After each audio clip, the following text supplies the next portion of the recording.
Episode opening സീനിൽ ഇപ്പൊ blue ഗോറീസും സോൾജിയേഴ്സും എല്ലാവരും ലെവൽ 2-ൽ നിന്ന് 4-ലേക്ക് ഓടുകയാണ്. ബഗ്ഗിയും നമ്പർ 3യും അവർ രണ്ടുപേരും ഇപ്പൊ ലെവൽ 2-ലാണ് ഉള്ളത്. അവർക്കാണെങ്കിൽ ഒന്നും മനസ്സിലാവില്ല ഇവിടെ എന്താ നടക്കണേ, എവിടെയോ എന്തോ ഒരു കുഴപ്പം നടക്കുന്നുണ്ട്. അതുകൊണ്ടാണ് ഇവരെല്ലാവരും അങ്ങോട്ടേക്ക് ഓടുന്നത്. അപ്പൊ ചുറ്റുമുള്ള ബാക്കി പ്രിസണേഴ്സ് അവർക്കും ഇപ്പൊ അവരുടെ ഓട്ടവും ചാട്ടവും ഒക്കെ കണ്ട് കുറച്ച് പേടിയൊക്കെ ആവും. എന്തോ കാര്യമായിട്ട് ജയിലിൽ സംഭവിക്കുന്നുണ്ടെന്ന് അവർക്ക് മനസ്സിലാവും. പ്രിസണേഴ്സിനാണെങ്കിൽ ഇപ്പൊ കുറച്ച് ആശ്വാസം തോന്നും. കാരണം ആ ഫ്ലോറിൽ ഇപ്പോ കാര്യമായിട്ട് സോൾജിയേഴ്സ് ഒന്നുമില്ല. അതേസമയം അതിനിരട്ടി സന്തോഷമായിരിക്കും ബഗ്ഗിക്കും നമ്പർ 3ക്കും. ബഗ്ഗി ആണെങ്കിൽ ഇപ്പൊ സന്തോഷം കൊണ്ട് കരയാൻ തുടങ്ങും. സത്യം പറഞ്ഞ നമ്മൾ ഒരുപാട് കഷ്ടപ്പെട്ടു അല്ലേ. ആ ലെവൽ 4-ലും 3-ലും ഒക്കെ വോൾഫുകളുടെയും ജയന്റുകളുടെയും ആനിമൽസിന്റെ ഒക്കെ ഇടയിൽപ്പെട്ട് നമ്മൾ ഒരുപാട് കഷ്ടപ്പെട്ടു. പക്ഷെ ദൈവം അദ്ദേഹം നമ്മുടെ കൂടെ തന്നെ ഉണ്ട്. അതുകൊണ്ടാണ് ഇപ്പൊ നമ്മൾ വളരെ ഈസി ആയിട്ട് നമ്പർ 2-ലെത്തിയത്. എനിക്ക് കുഴപ്പമൊന്നുമില്ല. ഇത്ര വലിയ ഇമ്പോർട്ടന്റ് ആയിട്ടുള്ള സോൾജിയറോ നേവി ഒഫീഷ്യൽസോ ഇവിടെ ഇല്ല. ഇതാണ് പറ്റിയ അവസരം. നമുക്ക് എത്രയും പെട്ടെന്ന് ഇവിടുന്ന് രക്ഷപ്പെടണം.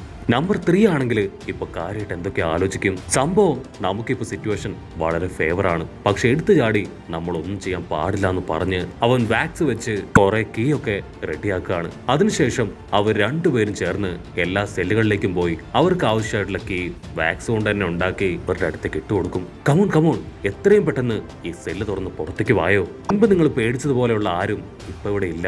അത് കേൾക്കുമ്പോ അവർക്കും ഭയങ്കര സന്തോഷം. അവർ അടുത്ത നിമിഷം തന്നെ ജയിലും ഹാൻഡ്കഫ് ഒക്കെ തുറന്ന് പുറത്തേക്ക് വരും. ഇവിടെ കൺട്രോൾ റൂമിലാണെങ്കിൽ അവർ ആ കാഴ്ചയൊക്കെ കണ്ട് ടെൻഷനാവും. അവരുടനെ ഇപ്പൊ വൈസ് വാർഡനെ വിളിക്കും.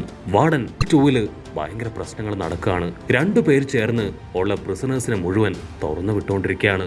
ആനിയബാലാണെങ്കിൽ അത് കേട്ട് ത്രിബിൾ ഷോക്കാവും. അവനാണെങ്കിൽ എന്താ ചെയ്യേണ്ടതെന്ന് അറിയില്ല. ഓൾറെഡി ലൂഫിയാൻ ടീമിനെ തടയാനാണ് അവനിപ്പോ 4th ലെവലിലേക്ക് പോകുന്നത്.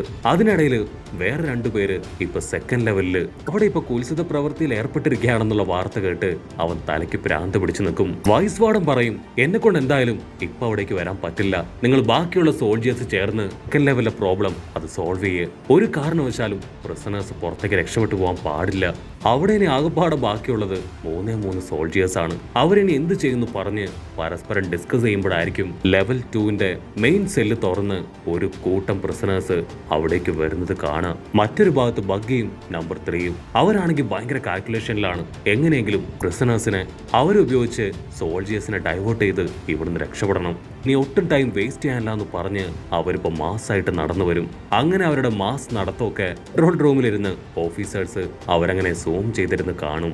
മറ്റൊരു സൈഡില് ആ പ്രിസണേഴ്സ് അവരെല്ലാവരും ഇപ്പൊ ബഗ്ഗിക്ക് താങ്ക്സ് ഒക്കെ പറഞ്ഞ് ആ 3 സോൾജിയേഴ്സിന് നേരെ പാഞ്ഞടുക്കും. സോൾജിയേഴ്സ് ആണെങ്കിൽ നിലവിളിച്ച് പറയും, സർ ഇവിടെ സിറ്റുവേഷൻ അത് വളരെ വേഴ്സ്റ്റ് ആയിക്കൊണ്ടിരിക്കുകയാണ്. എത്രയും പെട്ടെന്ന് എന്തെങ്കിലും ചെയ്തില്ലെങ്കിൽ ലെവൽ 2-ലുള്ള എല്ലാവരും തന്നെ രക്ഷപ്പെട്ടു പോയേക്കാം. ഞങ്ങൾക്ക് ഞങ്ങളുടെ ജീവനും പോകും. അവിടെ നിന്ന് അങ്ങനെ ബ്ലാക്ക് ഔട്ട് ചെയ്ത് ഇപ്പൊ 4th ലെവൽ കാണിക്കും. അവിടെയാണെങ്കിലും ഒരുപാട് പ്രിസണേഴ്സും ലൂഫിയൻ ടീമും കാണാതായവരും എല്ലാവരും ചേർന്ന് സോൾജിയേഴ്സിനെ തല്ലി കൊന്നുകൊണ്ടിരിക്കുകയാണ്. ആന്യബാലും സോൾജിയേഴ്സിനും ഇപ്പോഴാണ് ആ കാണാതെ പോയവര് അവരൊക്കെ എവിടെ പോയതായിരുന്നു, എവിടെയായിരുന്നു എന്നൊക്കെ മനസ്സിലാവുക. കട്ട് ചെയ്ത ലൂഫിക്ക് നമ്പർ 1-നെ കണ്ട് മനസ്സിലാവില്ല. ഉടനെ ഇവൻ പറഞ്ഞു കൊടുക്കും, ഇവനും നിങ്ങളുടെ ടീമിനോടൊപ്പം ഫൈറ്റ് ചെയ്തവനാണ്. ഇവൻ സോറയോടൊപ്പമാണ് ഫൈറ്റ് ചെയ്തത്. നമ്മുടെ ഹാനിയബാൽ ആണെങ്കിൽ ഇഞ്ചി കടിച്ച അണ്ണാനെ പോലെ അങ്ങനെ വണ്ടടിച്ചിരിക്കുകയാണ്. കാരണം 4th ലെവലിൽ നിന്നും 2nd ലെവലിൽ നിന്നും ആള് സോൾജിയേഴ്സ് കോണ്ടാക്ട് ചെയ്തുകൊണ്ടേയിരിക്കും. വാർഡൻ എന്തെങ്കിലും പെട്ടെന്ന് ചെയ്യണം, അല്ലെങ്കിൽ വലിയ കുഴപ്പമാണ്. പ്ലീസ് ദയവ് ചെയ്ത് എന്തെങ്കിലും ഒരു ഇൻസ്ട്രക്ഷൻ തരൂ എന്നൊക്കെ പറഞ്ഞ് 2 ടീമും ചേർന്ന് വൈസ് വാർഡനെ അങ്ങനെ ഭ്രാന്ത് പിടിപ്പിക്കുകയാണ്. ഇവിടെ ഇവാനാണെങ്കിൽ വമ്പം കലിപ്പില് അങ്ങനെ ഓരോരുത്തരെയും തല്ലി കൊല്ലുകയാണ്.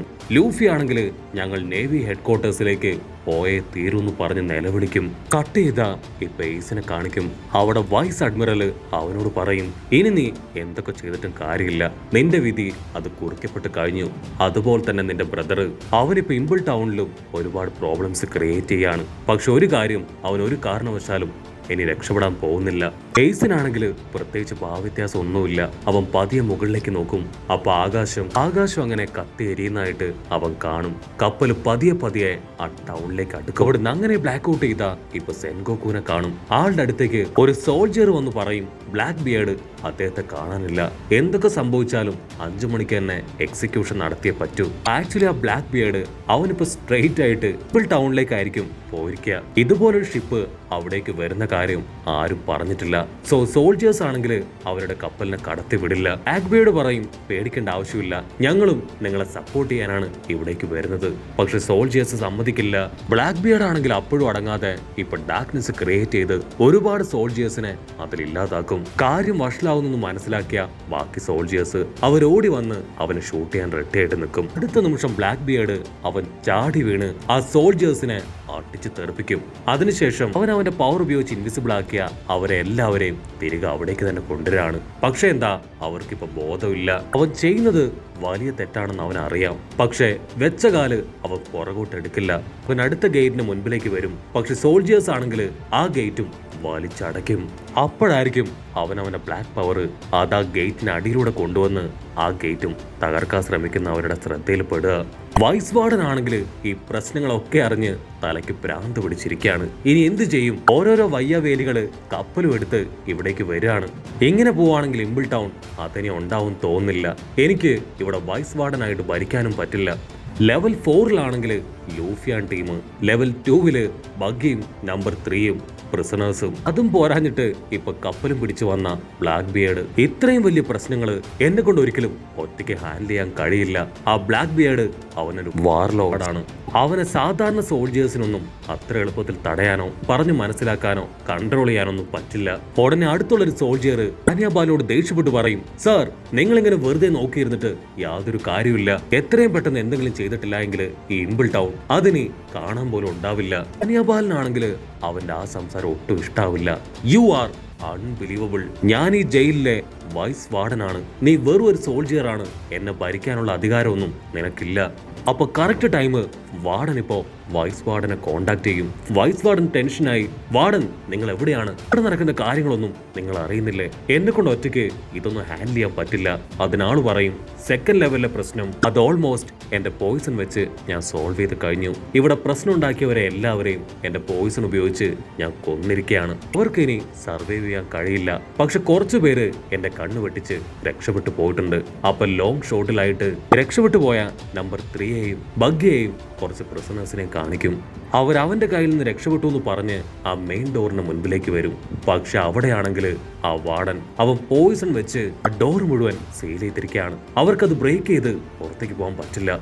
ഇവിടെ വാർഡൻ ആണെങ്കിൽ വീണ്ടും വൈസ് വാർഡന്റെ അടുത്ത് പറയും, നമ്മൾ വിചാരിച്ച ഇത് മുഴുവനായിട്ട് സോൾവ് ചെയ്യാൻ പറ്റില്ല. സോ എനിക്ക് വേറെ വഴിയില്ല. അതുകൊണ്ട് തന്നെ പഴയ വാർഡൻ ഷുരു അവനെ ഞാൻ റിലീസ് ചെയ്ത് കഴിഞ്ഞു. വൈസ് വാർഡൻ ആണെങ്കിൽ അത് കേട്ട് ഒരു സെക്കൻഡ് ഫ്രീസ് ആവും. വൈസ് വാർഡൻ എടുത്ത് വാർഡൻ പറയും, നീ എങ്ങനെയെങ്കിലും ലെവൽ 4 കൺട്രോൾ ചെയ്യണം. അധികം വൈകാതെ ഷുരു അവൻ അവിടേക്ക് വന്ന് നിന്നെ ഹെൽപ്പ് ചെയ്യും. അതേസമയം ലൂഫിയും ടീമും ആണെങ്കിൽ അവർ അറഞ്ചം പുറഞ്ചം സോൾജിയേഴ്സിനെ അട്ടിച്ച് തെറിപ്പിച്ച് സ്റ്റെയറിന് അടുത്തേക്ക് വരും. ഇനി അവർക്ക് പോവേണ്ടത് ലെവൽ 3-ലേക്കാണ്. ഇവിടെയാണെങ്കിൽ ആ ഷുരു അവൻ പുറത്തേക്ക് വരും. വാർഡൻ പറയും, നീ ഇപ്പോഴും ഒരു കുറ്റവാളി തന്നെയാണ്. പക്ഷെ കുറച്ചു നേരത്തേക്ക് അതൊക്കെ മറന്ന് നീ ഞങ്ങളോടൊപ്പം വർക്ക് ചെയ്യണം. അതിനവനും ഓക്കെ പറയും. അവൻ അങ്ങനെ മുൻപോട്ട് നടന്നു വന്ന് കുറച്ച് നേവി സോൾജിയേഴ്സിനെ അവരെ വെട്ടിയെറിഞ്ഞ് നിങ്ങളെ കൊല്ലാനുള്ള അതോറിറ്റി അതെനിക്കുണ്ടെന്ന് പറഞ്ഞ് മാസായിട്ട് നടന്നു വരുന്നതോടു കൂടെ ഈ ഒരു എപ്പിസോഡും അവസാനിക്കുന്നു.